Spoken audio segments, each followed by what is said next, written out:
Horror is a genre that's known for its tendency to push boundaries, as well as being one that relies heavily on trauma. Actually, both of these things tend to work hand in hand more often than not, with filmmakers far and wide across the genre desperate to figure out both what trauma they can exploit next, and also what clever way they can execute it that makes some form of social commentary on life, or some sort of social matter.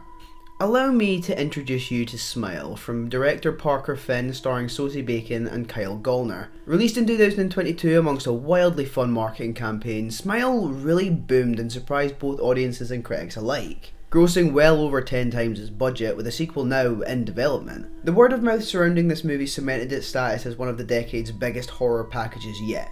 But were the foundations of this built on the marketing alone that still had people talking about it even post the film's release? Or is there something about Smile that makes it truly worth the experience past that?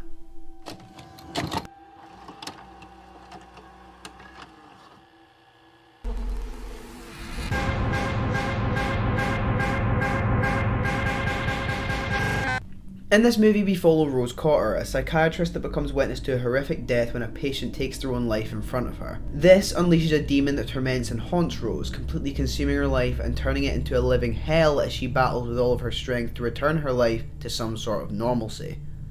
Now, you've probably heard people refer to some films as anxiety in a bottle, and that is a term that I think Smile wholeheartedly earns. We are forced to watch as Rose teeters back and forth on the edge of her own sanity, wondering whether or not she'll outlast the demons that terrorise her life. We're constantly kept on the edge of our seats through the film's use of music and staging. Sure, the jump scares are predictable for the most part, but here I'm almost willing to give them the benefit of the doubt because they're used at very structurally relevant moments. There's never a point where a jump scare in this movie fails to feed into the constantly building anxiety being built through other factors, showing that even though jump scares are typically quite a boring way to get someone, the timing and the context of the scare are always infinitely more important. I mean, hell, this has some good scares. This is probably one of the only horror films in recent memories that I've seen at a cinema that actually managed to scare me. I mean, yeah, sure, it was a scare in that one trailer I hadn't seen, but it's still good. Rose as a character is one that's almost become a rare find in horror movies nowadays, despite how often this sort of character is attempted. With Rose, the audience is able to create an instant emotional connection to the world being presented to us, and this is down to the sheer acting ability that Sosie Bacon possesses and showcases so frequently in this film. That ability to go from manic and unstable to determined and headstrong is so valuable and works to provide this real human layer to Smile, because her performance feels so authentic, it's almost too easy to feel for her. However, that's not to say it goes her way come the end of the film.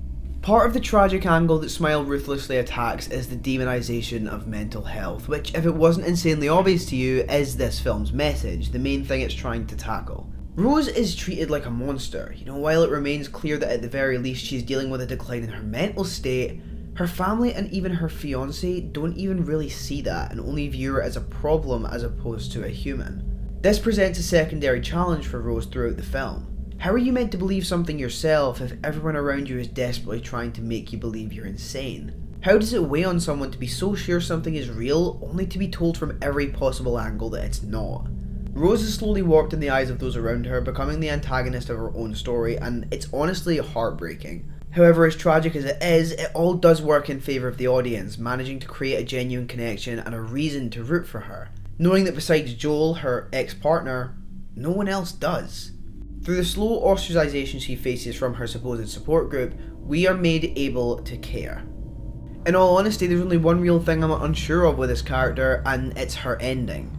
Now, for those of you unaware, Smile features a fake-out ending where we're made to believe that Rose outlived her trauma and beat this demon, fulfilling the idea that we are better than the demons that we face.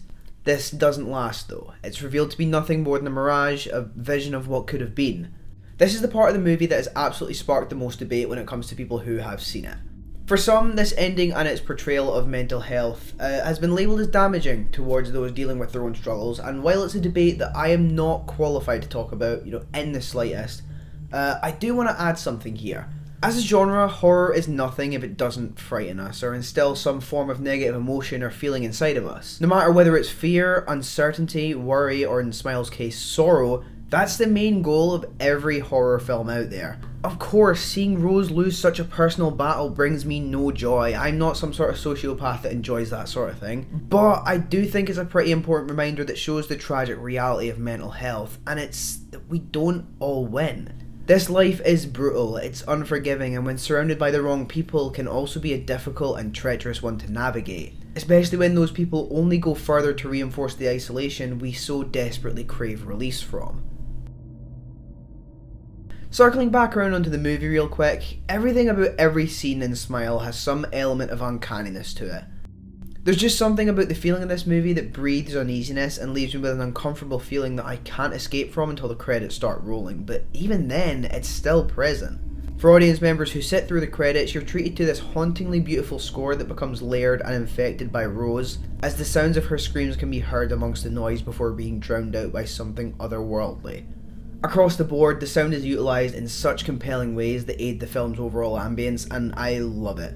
It's just another thing about this movie that makes it more than just your average scarefest. It is clear that the message being displayed here meant something to those involved. Whether it be Sosie Bacon or director Parker Finn, Smile meant something to someone making this movie, and it's more than evident in the way its themes are written and cared for. Smile is horror representing trauma in its purest form, a brutally unforgiving ride with anxiety that fully embraces the sad reality that we don't all get that happy ending. A film that definitely comes with some baggage that prevents it from being great, Smile is able to create such a clever layer of anxiety over the mere sight of a facial expression usually masked in so many different meanings, with the most traditional of those being happiness. The juxtaposition of this really adds an effective punch to the film, and while it's not a clear focused thing that they repeatedly feed into as if it's some form of intention, you almost know it was in the heads of those involved in bringing this project to life. Now, what do I think of Smile? I like it. I think it's probably pretty important to mention here that I don't fully love the movie. You know, there's definitely elements of this thing that I enjoy, but there's also the stuff that happens that make me lose a little bit of immersion from time to time. That being said, I do stand by absolutely everything I've said in this video. At the beginning, I questioned Smile's success. Was it all due to effective marketing, or was part of the word of mouth built around this film due to the quality itself? Personally, I do genuinely believe that Smile is worth something. I think that despite the mixed ways it chooses to go about some of its contents, Smile makes a bold effort to make some form of comment on how we handle and communicate mental health and trauma.